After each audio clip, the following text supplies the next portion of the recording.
कैसे हैं सभी छात्र और छात्राएं। चलिए, मैं आपका अपना टीचर गुलशेर गौड आज मैं आप लोगों के लिए लेकर आया हूँ संविधान की क्लास। आज वेडनेसडे है। आपको पता है कि आज के दिन हम आप लोगों को संविधान की क्लास कराते हैं।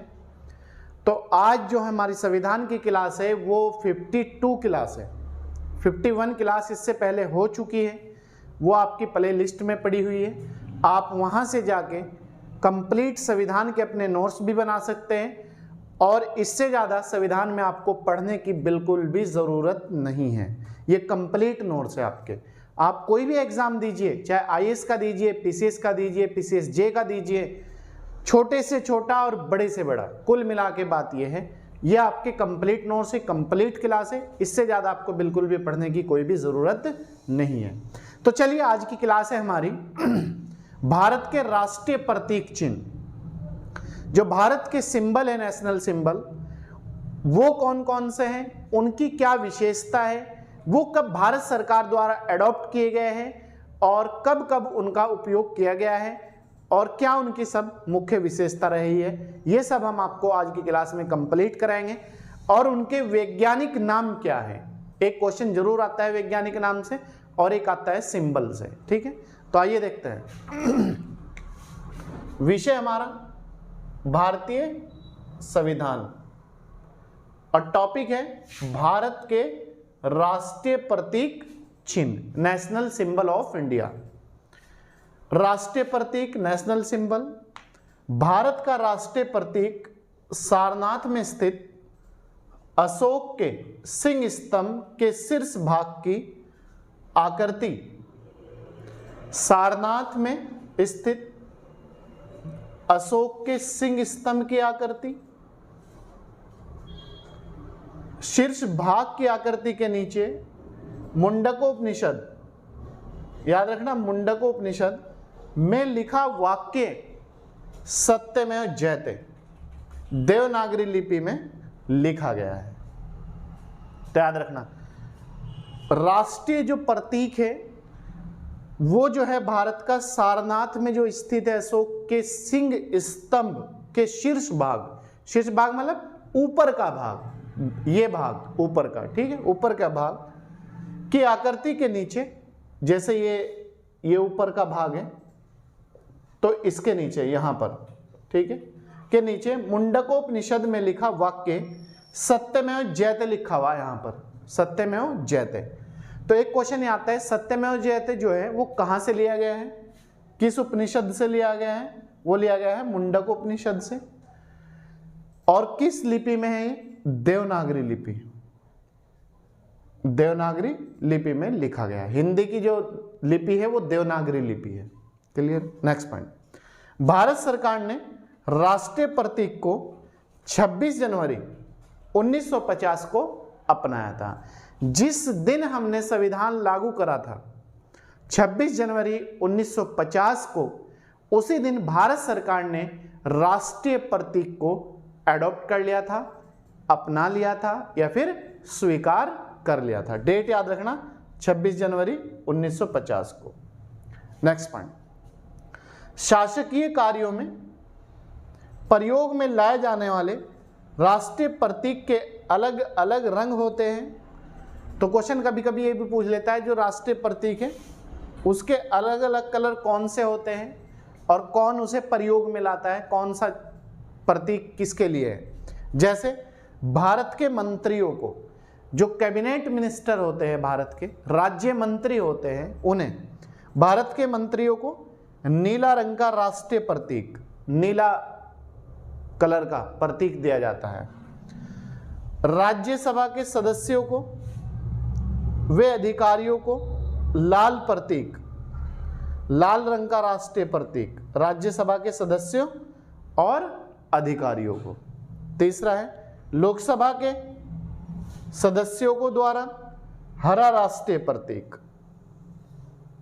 तो अब याद रखना, भारत के मंत्रियों को, चाहे वो कैबिनेट मिनिस्टर हो चाहे राज्य मंत्री हो, उन्हें जो प्रतीक दिया जाता है नीला राष्ट्रीय प्रतीक।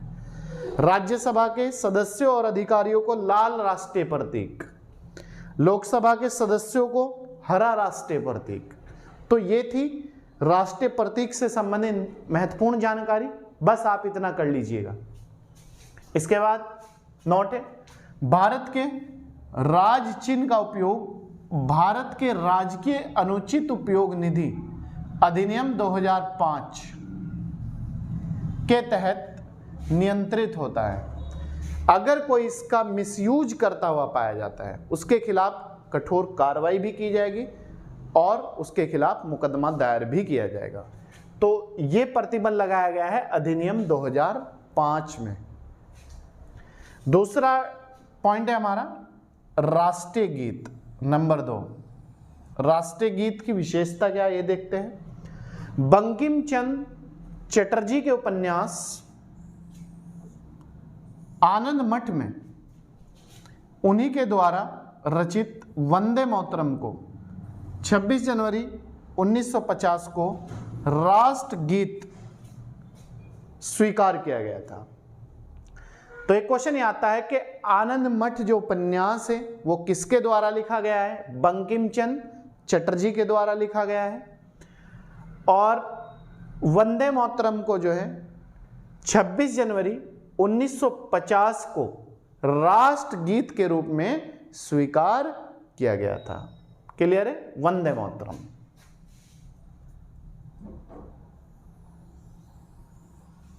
और वंदे मातरम का उपन्यास किस उसमें मिलता है उल्लेख? बंकिम चंद्र चटर्जी का उपन्यास आनंद मठ में। नेक्स्ट, राष्ट्रगीत को पहली बार 1896 में 1896 में भारतीय राष्ट्रीय कांग्रेस का वार्षिक सम्मेलन कलकत्ता में हुआ था। इस अधिवेशन की अध्यक्षता रहमतुल्लाह सयानी ने की थी। राष्ट्रगीत को पहली बार 1896 में भारतीय राष्ट्रीय कांग्रेस के कलकत्ता अधिवेशन में गाया गया था। इस अधिवेशन की अध्यक्षता रहमतुल्लाह सयानी के द्वारा की गई थी। आपको पता होगा कांग्रेस की स्थापना 1885 में बंबई में हुई थी। 72 लोगों के साथ मिलकर हुई थी। कांग्रेस के पिता एओ ह्यूम को कहा जाता है। कांग्रेस की पहली महिला अध्यक्ष एनी बेसेंट थी और प्रथम भारतीय महिला अध्यक्ष सरोजनी नायडू थी। तो इसी में कांग्रेस का जो वार्षिक अधिवेशन था कलकत्ता अधिवेशन 1896, इसी में पहली बार राष्ट्रगीत को गाया गया था या स्वीकार किया गया था या एक्सेप्ट करा गया था। नेक्स्ट, इस गीत को गाने का सही समय 1 मिनट 5 सेकंड होता है। तो अब याद रखना, जो राष्ट्रगीत है वो कितने समय में गाया जाता है? तो ये जो गाया जाता है 1 मिनट 5 सेकंड के अंदर गाया जाता है। और इस गीत को किसी भी व्यक्ति से, किसी भी नागरिक से गाने के लिए बाध्य नहीं किया जा सकता, उससे जबरदस्ती नहीं गाया जा सकता। तो अब याद रखना, इसे गाने का राष्ट्रीय गीत को सही समय 1 मिनट 5 सेकंड होता है और किसी भी व्यक्ति को इसे जबरदस्ती बाध्य नहीं किया जा सकता कि आप इसे गीत को गाएं। वो उसकी मर्जी है, वो गाएं या ना गाएं, लेकिन सम्मान जरूर करना पड़ेगा। नेक्स्ट पॉइंट, भारतीय संसद के अधिवेशन का प्रारंभ जन गण मन से होता है। जो संसद का सत्र शुरू होता है, जो शुरुआत होती है, जो प्रारंभ होता है, वो होता है संसद का अधिवेशन जन गण मन से। और उसका जो समापन होता है, एंड होता है, वो होता है वंदे मातरम से। तो संसद के अधिवेशन की जो शुरुआत होती है वो होती है जन गण मन से, और जो समापन होता है, एंड होता है, लास्ट होता है, वो होता है वंदे मातरम से। इसके बाद नेक्स्ट पॉइंट है हमारा, तीसरा पॉइंट है हमारा राष्ट्रीय ध्वज, नेशनल फ्लैग। नेशनल फ्लैग देखिए, इससे संबंधित क्या इंपॉर्टेंट चीजें हैं। भारत के राष्ट्रीय ध्वज में 3 पट्टियां होती हैं, ऐसे आपने देखा होगा। जैसे ये फ्लैग है, इसमें टोटल 3 होती है, ठीक है, ये 3, 1 2 3 3 पट्टियां होती है, याद रखना कितनी पट्टियां है 3। इसमें जो केसरिया पट्टी है ये सबसे ऊपर होती है, इसमें ये जो केसरिया है ये है पहले नंबर पे, केसरिया पट्टी सबसे ऊपर, सफेद पट्टी बीच में 2 नंबर पे, और गहरा रंग सबसे नीचे तीसरे नंबर पे। तो ये भारत का राष्ट्रीय ध्वज है, आप इसे याद रखना, ठीक है। केसरिया पट्टी सबसे ऊपर, सफेद रंग बीच में और गहरा हरा रंग सबसे नीचे। क्लियर है। नेक्स्ट, राष्ट्रीय ध्वज में कुल 24 तीलियां होती है। क्वेश्चन बार बार पूछा जाता है एग्जाम में कि जो राष्ट्रीय ध्वज है, नेशनल फ्लैग है, उसमें कुल कितनी तीलियां होती है? तो 24 तीलियां होती है तथा इन्हें सारनाथ में बने अशोक के सिंह स्तंभ से लिया गया है। अशोक का जो सिंह स्तंभ का चक्र है, आपने देखा होगा बीच में एक चक्र है अशोक के सिंह स्तंभ के, तो वहां पर उसमें 24 तीलियां है। तो वहीं से राष्ट्रीय ध्वज में जो बीच में ये होती है, ये इसमें ये 24 तीलियां होती है। तो ये जो है आपका अशोक के सिंह स्तंभ के चक्र से ली गई है। नेक्स्ट पॉइंट, ध्वज की लंबाई और चौड़ाई, याद रखना लंबाई और चौड़ाई का अनुपात 3:2 होता है। अगर आपसे एग्जाम में उल्टा करके पूछ ले, पहले चौड़ाई दे दे और फिर लंबाई दे दे, तो इसका उल्टा कर देना, चौड़ाई 2 होगी और लंबाई 3 होगी। कभी कभी कंफ्यूज करता है एग्जाम में, लंबाई और चौड़ाई का अनुपात 3:2 होता है। नेक्स्ट, भारत की संविधान सभा ने राष्ट्र ध्वज का प्रारूप 24 जुलाई 1947 को अपनाया था।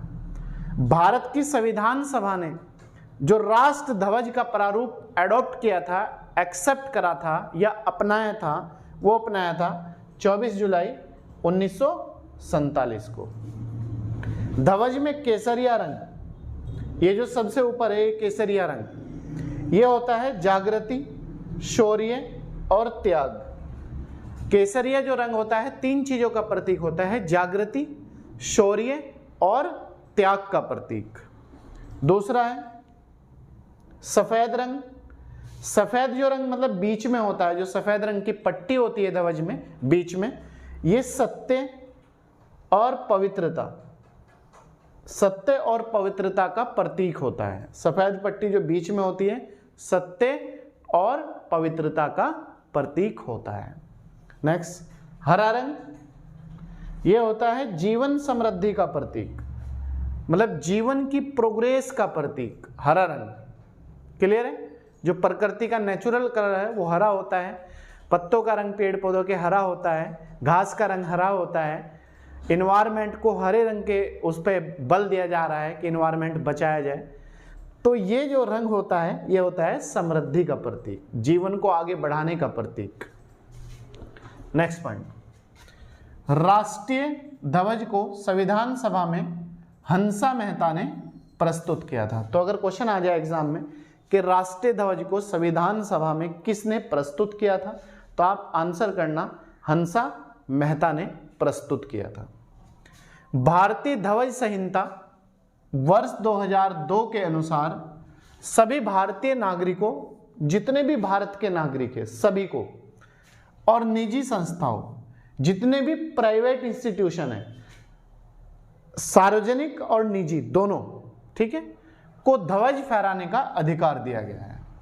इससे पहले सिर्फ और सिर्फ सरकारी संस्थाओं में ही फहराया जाता था ध्वज, लेकिन 2002 में ध्वज संहिता के अनुसार यह कह दिया गया कि अब के बाद, आज के बाद कोई भी निजी व्यक्ति, निजी संस्थान और वो तो है ही सरकारी के साथ साथ ध्वज को फहराने का अधिकार होगा, अपने कार्यालयों में भी, मदरसों में भी, स्कूलों में भी, संस्थाओं में भी, ऑफिसों में भी, सब जगह। नेक्स्ट, जनवरी 2004 में माननीय उच्चतम न्यायालय के पूर्व मुख्य न्यायाधीश, उनका नाम था BN खरे। 2004 में BN खरे सुप्रीम कोर्ट के चीफ जस्टिस थे।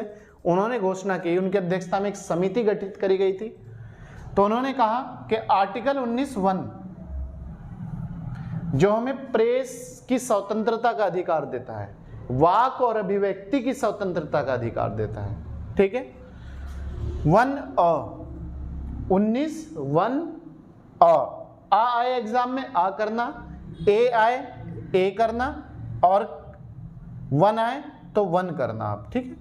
तो ये ध्यान रखना के अधीन राष्ट्रीय ध्वज फहराना सभी नागरिकों का मूल कर्तव्य है, ठीक है। तो अब 2004 के बाद सुप्रीम कोर्ट के पूर्व चीफ जस्टिस B.N. खरे की अध्यक्षता में जो समिति गठित करी गई थी, उसने ये कहा है कि आर्टिकल 19(1) जो प्रेस की स्वतंत्रता का अधिकार देता है, उसमें अ जोड़ दिया गया है के अधीन राष्ट्रीय ध्वज जो फहराया है वो सभी नागरिकों का मूल कर्तव्य है, ठीक है, मूल कर्तव्य। तो राष्ट्रीय ध्वज फहराना कैसा अधिकार है? मूल कर्तव्य। याद रखना, मौलिक अधिकार नहीं है, मूल कर्तव्य। नीति निर्देशक तत्व, मूल अधिकार, मौलिक अधिकार, मूल कर्तव्य, तो यह है मूल कर्तव्य।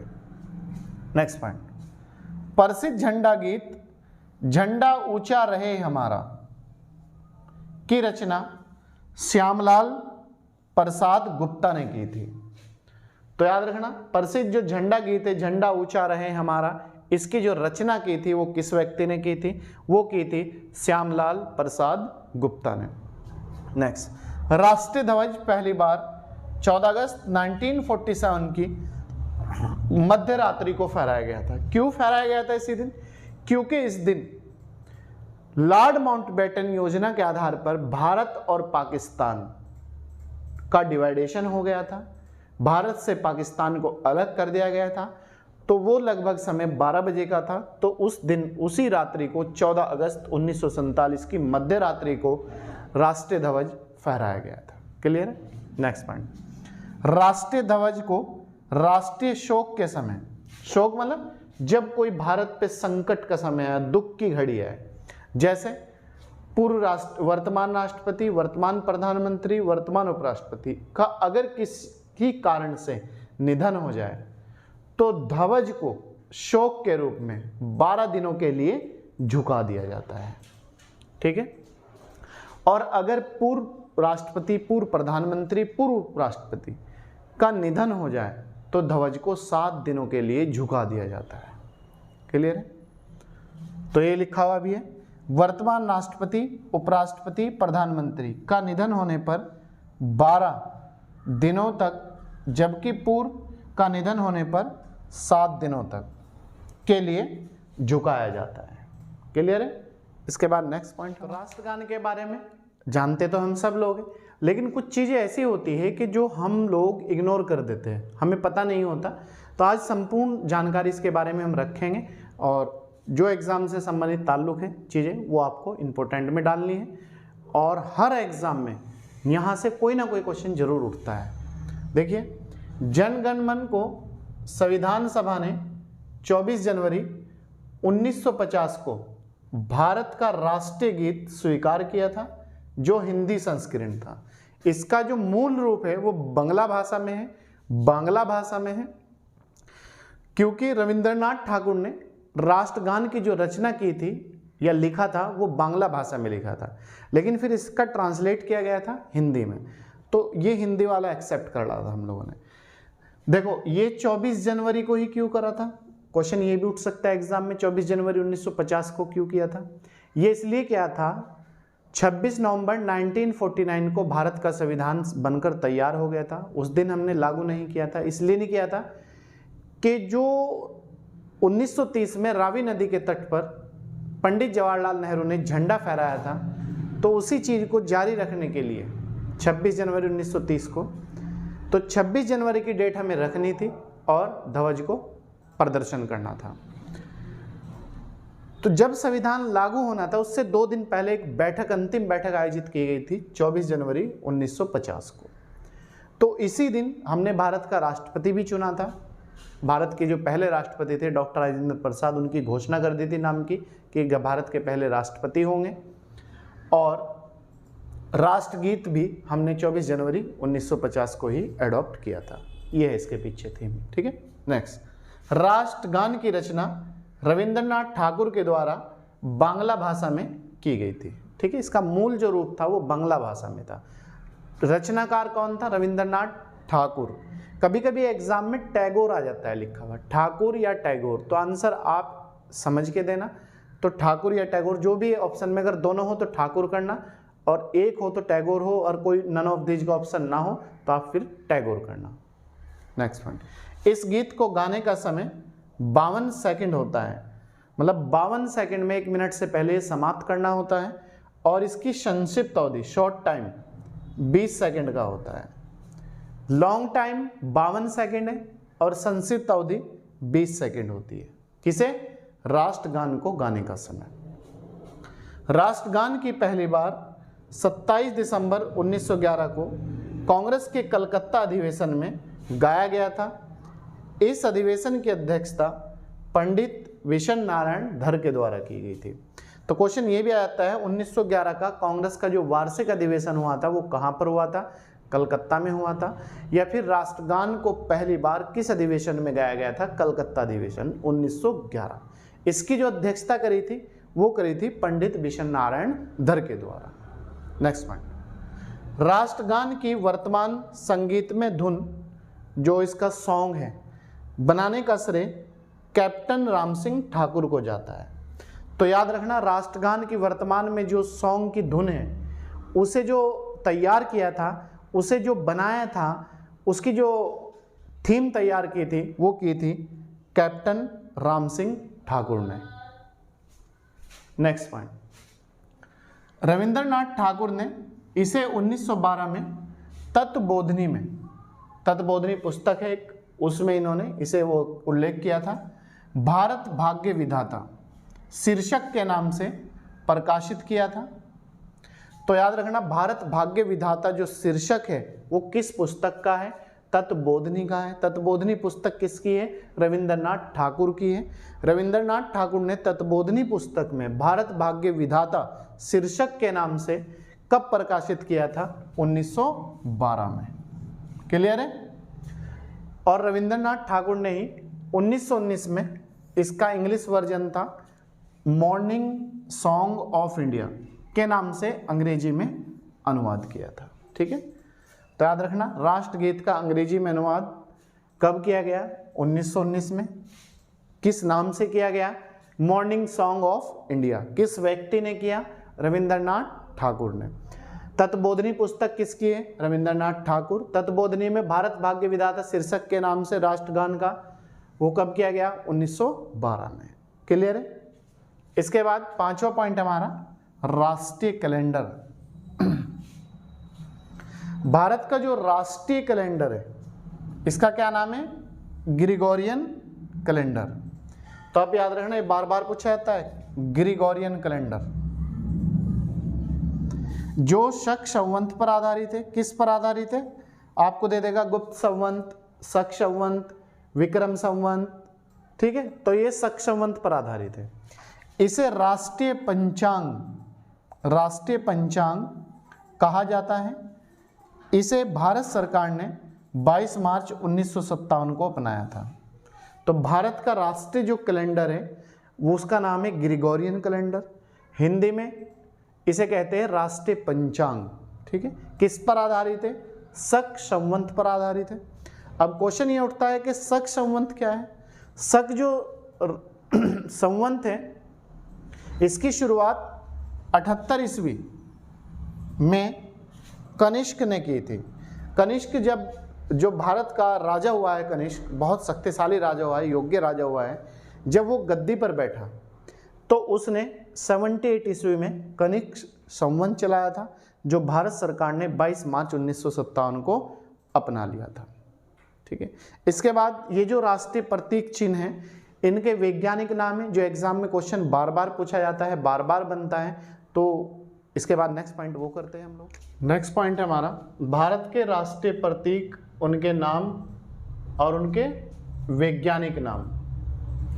जो प्रतीक है भारत के राष्ट्रीय प्रतीक, तो क्वेश्चन ये आता है कि इसका वैज्ञानिक नाम क्या है। कभी मैच के लिए देता है और कभी सिंपल दे देता है। जैसे भारत का राष्ट्रीय जो पुष्प है वो है कमल। ये तो सबको ही पता है, लेकिन इसका वैज्ञानिक नाम आपको याद रखना है, नेलम्बो न्यूसिफेरा गार्टन। ठीक है, कमल राष्ट्रीय पुष्प है भारत का, इसका वैज्ञानिक नाम है नेलम्बो न्यूसिफेरा गार्टन। पक्षी राष्ट्रीय मोर, भारत का राष्ट्रीय पक्षी मोर है और इसका वैज्ञानिक नाम है पावो क्रिस्टेटस। क्या है? पावो क्रिस्टेटस।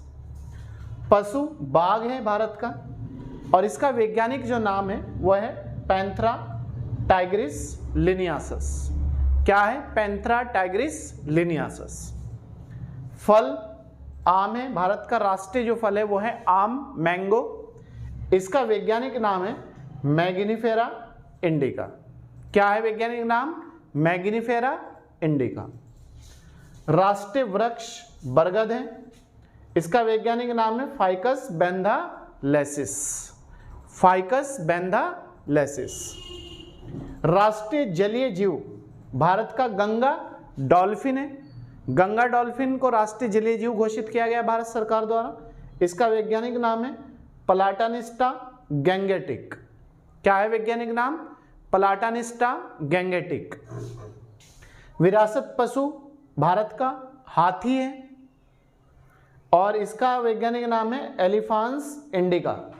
हाथी का वैज्ञानिक नाम क्या है? एलिफांस इंडिका। भारत की जो राष्ट्रीय मिठाई है वो है जलेबी। क्या है राष्ट्रीय मिठाई? जलेबी। जलेबी खाना पसंद करते हो ना सब लोग, जलेबी। नेक्स्ट है नोट है 4 नवंबर 2008 को गंगा को राष्ट्रीय नदी के रूप में स्वीकार किया गया था। क्वेश्चन आता है एग्जाम में कि गंगा को राष्ट्रीय नदी का जो दर्जा दिया गया था वो कब दिया गया था? तो आप याद रखना 4 नवंबर 2008 को। नोट नंबर 2, राष्ट्रीय जलीय जीव गंगा डॉल्फिन को 5 अक्टूबर 2009 में राष्ट्रीय घोषित किया गया था। तो गंगा डॉल्फिन राष्ट्रीय जलीय जीव है, इसे राष्ट्र का दर्जा कब दिया गया? 5 अक्टूबर 2009 में।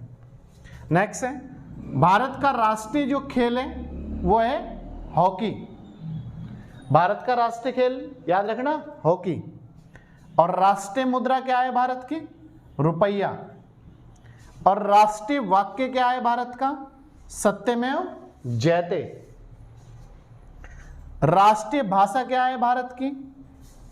हिंदी। राष्ट्रभाषा, ठीक है, हिंदी। राष्ट्रलिपि क्या है? देवनागरी। राष्ट्रलिपि देवनागरी। राष्ट्रीय पुरस्कार भारत रत्न। भारत रत्न। भारत का राष्ट्रीय सूचना पत्र श्वेत पत्र। भारत का जो राष्ट्रीय सूचना पत्र है वो है श्वेत पत्र। और भारत की राष्ट्रीय योजना पंचवर्षीय योजना। पंचवर्षीय भारत की राष्ट्रीय योजना है। यह आपका राजकीय भाषा है।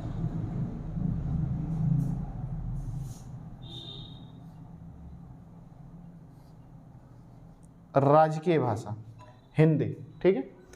तो प्यारे छात्र और छात्रों, ये थी आज की हमारी क्लास भारतीय संविधान, जिसमें भारत के राष्ट्रीय प्रतीक और भारत का कौन कौन सी क्या इंपॉर्टेंस है वो सब मैंने आपको कराया है। ये टॉपिक आज हमारा कंप्लीट हो चुका है जो हमने कराया है।